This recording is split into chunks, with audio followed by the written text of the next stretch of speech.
Hello po, this name is Johan, inyong ka-learner. Welcome po kayo sa aking channel. Welcome rin po kayo sa aking Preach from Home program. Narito na po tayo sa chapter 5 ng ikalawang sulat ni Apostol Pablo sa mga taga-Korinto. At ang bidyong ito na ating pong gagawin ay bibigyan po natin ng title na God Gave Us the Ministry of Reconciliation. At ang video po ay susunod na after a short intro.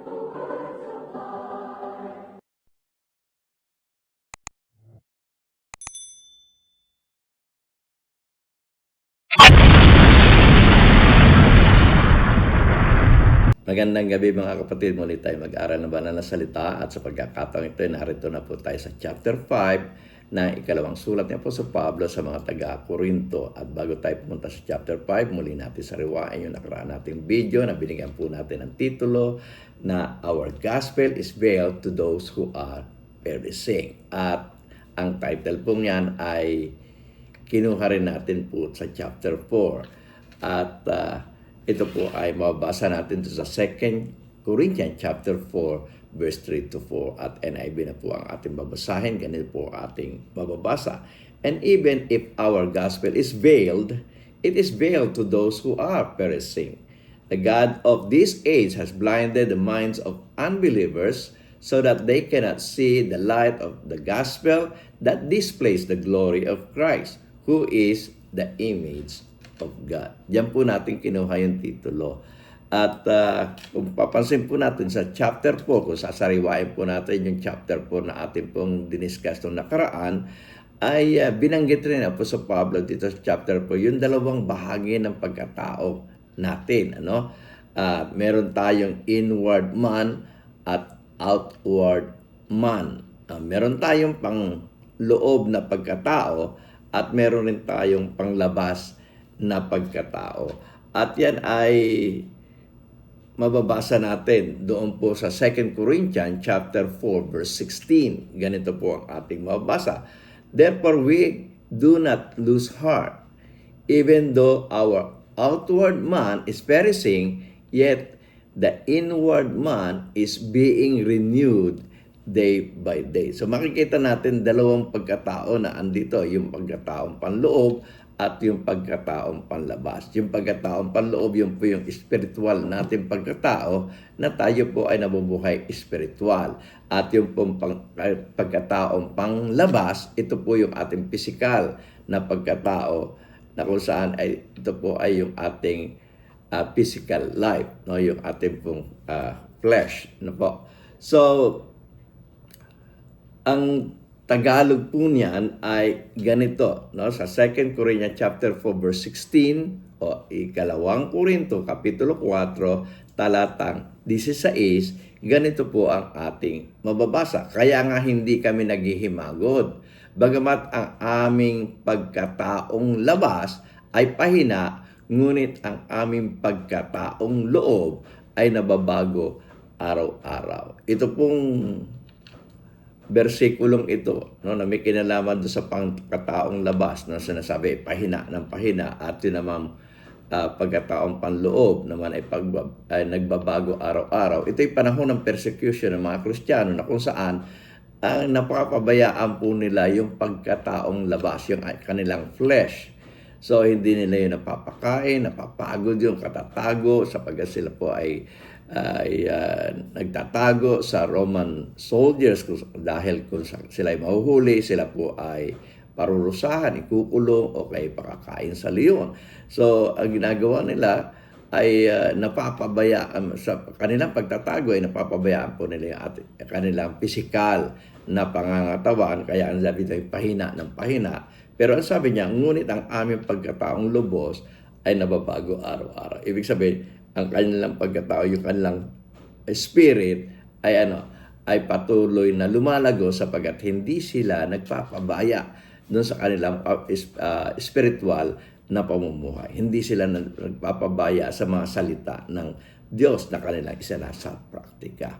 Okay, so punta na po tayo sa chapter 5 At yung chapter 5 verse 1 may kinalaman dito po, no, sa pagkataong loob at pagkataong labas, no? At ganito po ang ating mababasa, 2 Corinthians chapter 5 verse 1, for we know that if the earthly tent we live in is destroyed, we have a building from God, an eternal house in heaven, not built by human hands. So makikita natin dito, dalawa na naman po yun, yung earthly tent at saka yung eternal house. No, ito po ay may kinalaman rin doon sa flesh and spirit. Yung sinasabing earthly tent, ito po yung ating ito po yung ating panglabas na pagkatao, ito po yung flesh, at yung pong eternal house na binabanggit dito na nasa langit ay ito po yung ating spirit, no?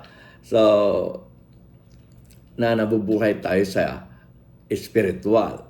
So dalawa po yung pagkatao. So dito sa chapter 5 ay itinuloy lang ni Apostol Pablo yung binabanggit niyang pagkataong loob at pagkataong labas. Muli kong babasahin ang 2 Corinthians chapter 5 verse 1 at pagkatapos na ibabasahin naman natin sa Tagalog. Ganito po ang ating mababasa. For we know that if the earthly tent we live in is destroyed, we have a building from God, an eternal house in heaven, not built by human hands. Sa Tagalog, ganito po ating mababasa. 2 Korinto, Kapitulo 5, talatang 1, ang sabi po ng banal na kasulatan ay ganito, sapagkat nalalaman namin na kung nasira ang aming bahay na tabernakulong ukol sa lupa, ito yung flesh, ay mayroon kaming isang gusaling mula sa Diyos, bahay na hindi gawa ng mga kamay, walang hanggan sa sangkalangitan. So, ito ay yung flesh at saka yung spirit. Na? So, ang sabi po doon sa 2 Corinthians chapter 5 verse 2 to 3, ganito po ating mabasa. Meanwhile, we groan, longing to be clothed instead with our heavenly dwelling, because when we are clothed, we will not be found naked. Sa Tagalog po niyan ay ganito, sapagkat tunay na sa ganito kami ay nagsisibik, umiiyak, no? Nananaghoy, na nagnanasang mabihisan kami ng aming tahanang mula sa langit, na kung mabihisan nga kami niyaon ay hindi kami masusumpungang hubad. So makikita natin dito, sinasabi nga na ninanasa nila yon, no, na sila ay mabihisan ng spiritual na bihis, no, na yun ay yung tinatawag ni Apostol Pablo tahanang mula sa langit. Sapagkat sa resurrection po, no, na binanggit po yan sa 1 Corinthians chapter 15 nung nakaraan natin pag-aaral, na kung saan ay tayo po ay babaguhin no? Inilibing na may kasiraan, no? Ibabangon muli na wala ng kasiraan, no? Inilibing na may katawang panlupa, ay babangon muli na may katawang panglangit. At ito rin po yung binabanggit ni Apostol Pablo rito, na gusto niyang mabihisan nung katawang panglangit, sapagkat gusto niya na siyempre makarating doon sa walang hanggang buhay, doon sa kalangitan, upang sila ay huwag masumpungang hubad. No? Ibig sabihin ng masumpungang hubad, ikaw ay nabubuhay pisikal, pero wala ka ng pamumuhay spiritual. So 2 Corinthians chapter 5 verse 4, ganito po ating mabasa. For while we are in this tent, yan na naman, ito po yung katawan, yung flesh, na we groan and are not burdened, because we do not wish to be unclothed, but to be clothed instead with our heavenly dwelling, so that what is mortal may be swallowed up by life. So, dito binabanggit niya muli, no, yung tungkol sa earthly tent at saka doon po doon sa heavenly dwelling, na kung saan ito may kinalaman doon sa flesh at dun sa spirit. Ganito po natin mababasa yan sa Tagalog. Sapagkat tunay na kaming nangasa tabernakulong ito, ang tinutukoy niya yung flesh, ay nagsisihibik na nananambitan, hindi sa ninanasa naming maging hubad, kundi ninanasa namin kami bihisan upang ang may katawang kamatayan ay lamunin ng buhay. So, kung mawala man yung flesh, ay nais nila, ayon sa sulat ng Apostol Pablo sa mga taga-Korinto, ay mabihisa ng katawang panglangit, na kung saan yung may kamatayan, yung flesh, ay lamunin nung may buhay na walang hanggan. Ayun po ay ang Espiritu. Okay, sa 2 Corinthians chapter 5 verse 5 to 7, ganito ating mabasa. Now the one who has fashioned us for this very purpose is God, who has given us the Spirit as a deposit, guaranteeing what is to come. Therefore, we are always confident and know that as long as we are at home in the body, we are away from the Lord. For we live by faith, not by sight. So sa Tagalog natin babasahin yan, ang sabi po ng banal na kasulatan ay ganito, gayon ang gumagawa sa amin ng bagay ding ito ay ang Diyos, na nagbibigay sa amin ng patutuo ng Espiritu. Kaya nga kami laging malakas ang loob at nalalaman namin na samantalang kami ay nangasa tahanan sa katawan, yung flesh, ay wala kami sa harapan ng Panginoon, sapagkat nagsisilakad kami sa pamagitan ng pananampalataya, hindi sa pamagitan ng paningin. Hindi kami naniniwala na nananampalataya sa pamagitan ng aming nakikita, kundi kami naniniwala doon sa mga bagay na hindi nakikita. Okay, sa 2 Corinthians chapter 5 verse 8 to 9, ganito ating mabasa. We are confident, as I say, and would prefer to be away from the body and at home with the Lord. So we make it our goal to please Him, whether we are at home in the body or away from it. Sa Tagalog natin babasahin, ang sabi na po ng banal na kasulatan ay ganito, na malakas ang aming loob o malakas ang loob namin. Ang sabi ko, at ibig pa nga naming mawala sa katawan. Mas nais pa naming mawala dito ibig sabihin, mas nais pa naming mamatay, na mawala sa flesh na body. At mapasatahanan na kasama ng Diyos. Doon sa Espiritu na kasama ng Diyos. Kaya't ang amin naman pinagsisikapan, maging sa tahanan man, yung flesh, o sa di-man, ay maging kalugod-lugod kami sa Kanya. So, yun lang naman talaga ang susi na ma-maintain mo yung spiritual life mo tungo sa eternal life, ay yung makakilos tayo sa araw-araw dito sa mundong makasalanan na kalugod-lugod sa Diyos. Yung ating mga gawa ay katanggap-tanggap sa Diyos. So, 2 Corinthians chapter 5 verse 10, ganito ating mabasa. For we must all appear before the judgment seat of Christ, so that each of us may receive what is due us for the things done while in the body, whether bad or good. Okay, so alam naman natin yun, Kaya nga ito'y sinusulat niya sa mga taga-Korinto. Alam ng mga taga-Korinto na naharap tayo sa hukuman ng Diyos Pagkatapos tayo mamatay, tayo ay huhukuman. Nakalagay po yan sa Hebrews chapter 9 verse 27. Itinakda sa tao ang mamatay na minsan at pagkatapos po nun ay ang paghuhukom. So dito sinasabi ni Apostol Pablo sa mga taga-Korinto, hayag naman to na tayo ay haharap sa hukuman ni Kristo. Pero syempre, kinakailangan na paghandaan natin ito sapagkat tayo hatulan ayon sa ating kinamuhay dito sa mundong ito kung ang mga gawa natin ay mabuti o masama. Pero basahin na po natin sa Tagalog. Ang sabi po ng banal na kasulatan ay ganito.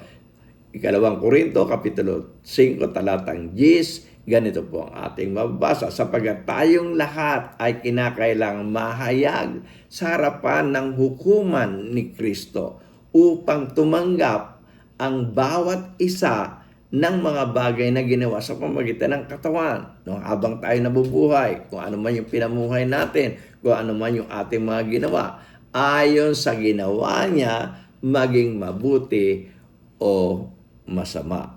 Sa tuloy-tuloy natin basahin, no? Ulitin ko po, ang sabi, sapagkat tayong lahat ay kinakailangang mahayag sa harapan ng hukuman ni Kristo upang tumanggap ng bawat isa, ang bawat isa ng mga bagay na ginawa o pinamuhay sa pamamagitan ng katawan ayon sa ginawa niya, maging mabuti o masama. 2 Corinthians chapter 5 verse 11. Ganito po ang ating mababasa. Since then, we know what it is to fear the Lord. We try to persuade others. What we are is plain to God, and I hope it is also plain to your conscience. Sabi po sa Tagalog ay ganito, Ikalawang Korinto, Kapitulo 5, talatang 11, yamang nalalaman nga ang pagkatakot sa Panginoon ay aming inihikayat ang mga tao, ngunit kami ay nahahayag sa Diyos at inaasahan ko na kami ay nangahayag din naman sa inyong mga budhi. Okay? 2 Corinthians chapter 5 verse 12, ganito ating mababasa. We are not trying to commend ourselves to you again, but are giving you an opportunity to take pride in us, so that you can answer those who take pride in what is seen rather than what is in the heart. Kung sa Tagalog po natin babasahin, ganito po ang ating mababasa. Hindi namin pinagkakapuri muli ang aming sarili sa inyo, kundi binibigyan namin kayo ng dahilan na ikaluluwalhati ninyo dahil sa amin, upang kayo'y magkaroon ng maisasagot sa mga paluluwalhati sa anyo at hindi sa puso. So, meron diyang panglabas, no, na anyo at yung pang puso, pang espiritu, yung sinasabi diyan, So, sa 2 Corinthians chapter 5 verse 13 to 14, ganito ating basa. If we are out of our mind, as some say, it is for God. If we are in our right mind, it is for you. For Christ's love compels us, because we are convinced that one died for all, and therefore all died. Sa Tagalog, ganito ating mababasa. Sapagkat kung kami ay maging mga ulol, ay para sa Diyos. No? Sabihan man kami ng mga tao na kami ulol, itong ginagawa namin ay para sa Diyos. O maging kami ay mahinahon ang pag-iisip ay para sa inyo. Sapagkat ang pag-ibig ni Kristo ay pumipilit sa amin, sapagkat ipinasya namin ang ganito, na kung ang isa ay namatay dahil sa lahat, kung magkagay lahat ay nangamatay. Okay, so nirepresent lang tayo nung isang namatay para sa ating lahat, para sa ating mga kasalanan. At yan ay ang ating Panginoong Kristo. Pero sa to, tayo yung mga nangamatay. 2 Corinthians chapter 5 verse 15, ganito ang ating mababasa. And He died for all, that those who live should no longer live for themselves, but for Him who died for them and was raised again. So maganda yung sinasabi ni Apostol Pablo rito ay may kinalaman sa ating Panginoong Kristo na siya'y namatay para sa lahat. No? Ganito po ating mabasa sa 2 Korinto Kapitulo 5 talatang 15. Ganito po ating basa. At siya'y namatay dahil sa lahat upang ang nabubuhay ay huwag na mabuhay pa sa kanyang sarili, kundi doon sa namatay dahil sa kanila at muling nabuhay. Okay, so si Jesus ay namatay para sa atin upang tayo ay mabuhay na sa ating sarili, upang wag na tayong mabuhay para sa ating sarili, kundi doon sa mabuhay tayo doon sa namatay para sa atin, at yun nga ang ating Panginoong Kristo, upang sa ganon ay kung siya ay muling nabuhay, tayo rin ay muling mabubuhay. Okay, 2 Corinthians chapter 5 verse 16 to 17, ganito ating mabasa. So from now on, we regard no one from a worldly point of view, though we are regarded Christ in this way, so we do so no longer. Therefore, if anyone is in Christ, the new creation has come. The old has gone, the new is here. Sa Tagalog, ganito ating basa, 2 Korinto Kapitulo 5, talatang 16 hanggang 17. Ang sabi po ng banal na kasulatan ay ganito, kaya nga mula ngayon ay hindi na namin nakikilala ang sinuman ayon sa laman. Yan po yung sinabi kasi ng ating Panginoon Kristo, if you want to follow me, deny yourself. Okay? Bagaman nakikilala namin si Kristo ayon sa laman, ngunit sa ngayon hindi namin nakikilala siyang gayon. No? Kasi nga hindi na siya sa laman, kundi na sa Espiritu, nagbalik siya sa pagiging Diyos. Okay? Kaya't kung ang sinuman ay na kay Kristo, siya ay bagong nilang. Ang mga dating bagay ay nagsisilipas na, narito siya ay pawang naging bago. Na kung noon ay tayo ay nabubuhay sa laman, tayo ngayong na kay Kristo, bagong nilalang na, at tayo po ay nabubuhay na dapat sa Espiritu. Okay, so 2 Corinthians chapter 5 verse 18 to 19, ganito ating mabasa. All this is from God, who reconciled us to Him, to Christ, and gave us the ministry of reconciliation, that God was reconciling the world to Himself in Christ, not counting people's sin against them, and He has committed to us the message of reconciliation. Kung natatandaan nyo, tayo ay ginawa sa image of God. Lahat ng tao ay ginawa sa image of God, pero nagkaroon tayo ng kasalanan, tayo ay napawalay sa Kanya. Ipinaghiwalay tayo ng ating mga kasalanan sa Diyos. Ating mga kasalanan nagpahiwalay sa Kanya. So, kinakailangan ng magkaroon ng kasunduan. Magkasundo tayo at ang Diyos. At dito ay sinasabi ng Apostol Pablo, sila ang ginawang ministro ng pakikipagkasundo. Okay? Ganito ang ating mabasa sa Tagalog sa 2 Korinto Kapitulo 5 talatang 18 hanggang 19. Dapat ang lahat ng mga bagay pawang sa Diyos, na pinakipagkasundo tayo sa Kanya rin.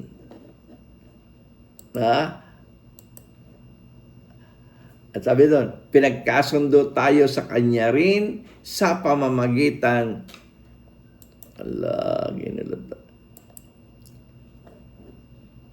Okay, medyo nabago po yung pasensya na po. Muli kong babasahin. Ang sabi doon, dapat ang lahat ng mga bagay ay pawang sa Diyos, na pinakipagkasundo tayo sa Kanya rin sa pamamagitan ni Kristo, at ibinigay sa amin ang ministeryo ng pagkakasundo sa makatuwid bagay, na ang Diyos kay Kristo ay ipinagkasundo ang sanlibutan sa Kanya rin, na hindi ibinibilang sa kanila ang kanilang mga kasalanan, at ipinagkatiwala sa amin ang salita ng pagkakasundo. So, na istorbo po yung aking pagbabasa dito po sa 2 Korinto Kapitulo 5, talatang 18 hanggang 19, sapagkat nagkaroon po ng screen, no, na nagtakip doon sa aking binabasa. Kaya muli kong babasahin po. Ano po? Ang sabi po doon sa 2 Korinto Kapitulo 5, talatang 18 hanggang 19, ganito po ating mabasa. Darapat ang lahat ng mga bagay ay pawang sa Diyos, na ipinagkasundo tayo sa Kanya rin sa pamamagitan ni Kristo, at ibinigay sa amin ang ministeryo ng pagkakasundo sa makatuwid bagay na ang Diyos kay Kristo ay ipinagkasundo ang sanlibutan sa Kanya rin, na hindi ibinilang sa kanila ang kanilang mga kasalanan, at ipinagkatiwala sa amin ang salita ng pagkakasundo. So, ang Diyos mismo yung gumawa. No? Tayo ang nagkasala, tayo ang napahiwalay sa Diyos, pero ang Diyos pa rin ang gumawa ng paraan ng pakikipagkasundo sa pamamagitan ng Kanyang anak.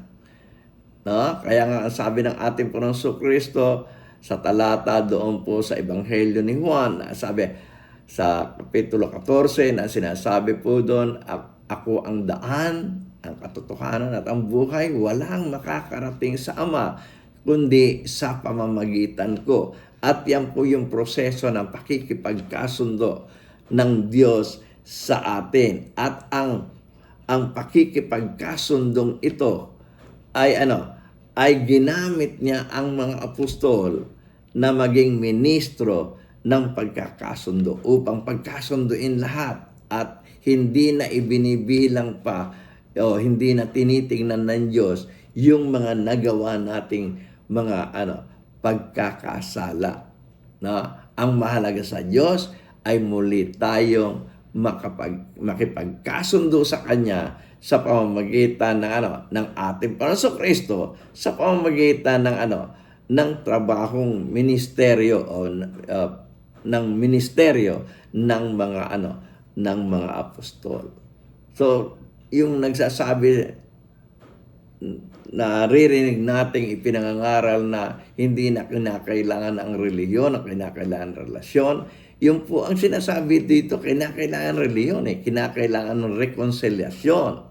No? At ang rekonsilyasyon natin sa Diyos, walang iba kundi si Kristo. So, kinakailangan natin ang rekonsilyasyon sa Diyos, at ang ating rekonsilyasyon sa Diyos ay ang ating Panginoon Kristo. At ibig sabihin nun, kinakailangan natin ang relihiyon. At ang ating relihiyon, upang tayo'y muling magkaroon ng koneksyon sa Diyos, ay walang iba kundi ang ating Panginoong Jesucristo. Sa 2 Corinthians chapter 5 verse 20, ganito po ang ating mabasa. We are therefore Christ's ambassadors, as though God were making His appeal through us. We implore you on Christ's behalf, be reconciled to God. So, sabi ni Apostol Pablo sa mga taga-Korinto, sa Tagalog na po natin babasahin, sa 2 Korinto Kapitulo 5, talatang 20, ay ganito, kami nga'y mga sugo sa pangalan ni Kristo, yung ambassador, sugo, no? Na waring namamanhik ang Diyos sa pamamagitan namin. So, namamanhik ang Diyos, ginagamit niyang padrino ay ang mga apostol. Okay? Kayo'y pinamamanikan namin sa pangalan ni Kristo na kayo makipagkasundo sa Diyos. So, ang Diyos na ginawa natin ang kasalanan, kaya tayo napahiwalay sa Kanya, ang Diyos pa rin ang kumikilos para tayo ay makipagkasundo sa Kanya. Ibinigay niya ang Kanyang anak para ito ang maging paraan ng pakikipagkasundo, at ito ay ay ibinigay niyang trabaho, no, ministeryo, sinugo niya ang mga apostol upang tayo ay himuking makipagkasundo sa Diyos. O, maliwanag po yan. Ano? Ang Diyos, nais niyang makipagkasundo sa atin. Bagaman tayo ang nakagawa ng kasalanan na dapat tayo ang kumilos para makipagkasundo sa Diyos, siya pa rin ang gumawa ng paraan. Ipinadala niya ang kanyang anak para ito ang maging tulay sa ating pakikipagkasundo sa Kanya. At ang mga apostol ay kanyang sinugo upang ito ang humimo sa atin upang tayo ay makipagkasundo sa Diyos. So siguro naman ay maliwanag na itong pong pinaliliwanag ni Apostol Pablo sa atin para tayo ay magkaroon ng kasunduan o muling magkaroon ng pagkikipagkasundo sa Diyos o reconciliation. Sa ibang salita, ito po ang religion. Okay, so 2 Corinthians chapter 5 verse 21. Ganito po ating basa. God made him who had no sin to be sin for us, so that in him we might become the righteousness of God. So yun na nga, kaya nga ang ating Panginoon Kristo, Diyos na nagkatawang tao, sapagat yung pagkakaroon niya ng katawang tao, yung katawang ito ang magiging handog para sa ating mga kasalanan, upang sa ganon ay tayo ay mapatawad sa ating mga kasalanan. Siya yung naging representative natin bilang mga taong makasalanan, na siya mismo ang nagbayad ng ating mga kasalanan. Ganito po natin mababasa yan sa Tagalog. 2 Korinto Kapitulo 5, talatang 21, ang sabi, yaong hindi nakakilala ng kasalanan, o ibig sabihin, yaong hindi nakasala, ay kanyang inaring may sala dahil sa atin, upang tayo maging sa kanya ay katuwiran ng Diyos. So yun ang katuwiran ng Diyos. Ang katuwiran ng Diyos, kung sino nagkasala, siya ang parurusahan. Siya ang mamamatay. Pero mas pinili pa ng Diyos na humanap ng taong hindi nagkakasala, at yun nga ang ating Panginoon Kristo, na maging handog para sa ating mga kasalanan. Muli kong babasahin, sabi, yaong hindi nakakilala o hindi nagkasala ay kanyang inaring may sala dahil sa atin. Tayong nagkasala, pero meron siyang ginawang representative para sa ating kasalanan. At yan nga, ating Panginoon Kristo, upang tayo, sabi niya, ay maging sa kanya'y katuwiran ng Diyos. Okay? Ang katuwiran ng Diyos, kung ikaw nagkasala, mamamatay kayo. Kabayaran ng kasalanan ng kamatayan. Pero ang ginawa ng Diyos, meron siyang nilagay na representative natin at walang iba kundi ang ating Panginoon Kristo. Ating Panginoon Kristo ay namatay, na dapat tayo ang mamamatay para pagbayaran ng ating mga kasalanan.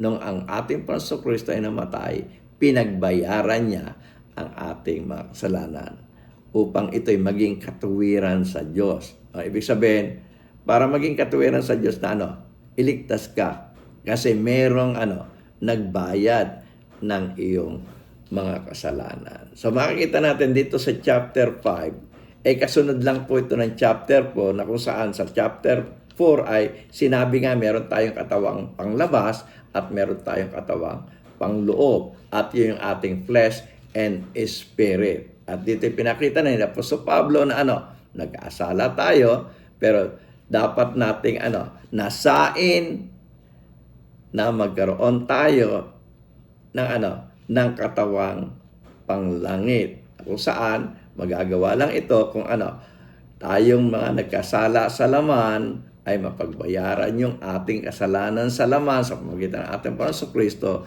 upang tayo magkaroon ng kasunduan sa Diyos sa pamamagitan ng paghihimok ng mga apostol, upang sa ganon ay makilala natin na kaya nangyari ito ay sapagat inihandog ng ating Panginoon Kristo ang kanyang katawan upang mapagbayaran ng ating mga kasalanan, upang maganap yung mismong katuwiran ng Diyos, na tayo ay magkaroon ng pakikipagkasundo sa Kanya at tayo ay mabihisa ng katawang panglangit para sa ating pagkakaroon ng buhay na walang hanggan at doon po yun sa sangkalangitan. Ito po ang chapter 5 at tutungo po tayo sa chapter 6 sa susunod na video po na aking gagawin. Kung ako po ay patuloy niyong sinusubaybayan hanggang sa chapter 5 na ito, ay naniniwala po ang inyong lingkod na ako po ay patuloy niyong sasamahan sa mga susunod na video na aking pong gagawin. Muli ako po, si Nehemia Sayuhay, ang inyong ka-learner. Labis po ako nagpapasalamat sa inyo. To God be the glory. Kung nagustuhan po ninyo ang video nito, sana po ay mag-subscribe kayo. I-ring nyo na rin po yung bell para sa ganoon ay ma-notify kayo sa mga susunod pang video na aking pong gagawin. Sana po ay i-like nyo na rin po ito para sa ganoon ay marami pang mainganyo na manood ng video ito. At kung gusto nyo pong makabahagi sa utos ng ating Panginoong Kristo na ipangaral ng Ebanghelyo sa lahat ng kinapal, sana po ay i-share nyo po ito sa inyong mga kaibigan. At kung meron po kayong comment, sana po ay mag-comment kayo. At ilagay nyo na rin po doon sa comment kung taga saan kayo para malaman natin kung hanggang saan umaabot ang video ito. At sana po huwag nyo kalilimutan ang mga video itong nasa inyong mga harapan. At kung gusto nyo mong mag-subscribe, pindutin nyo lang po itong bilog sa aking pong likuran. Muli, ako po si Nehemia Sayuhay, ang inyong learner. Well, labis po ako nagpapasalamat sa inyo. To God be the glory.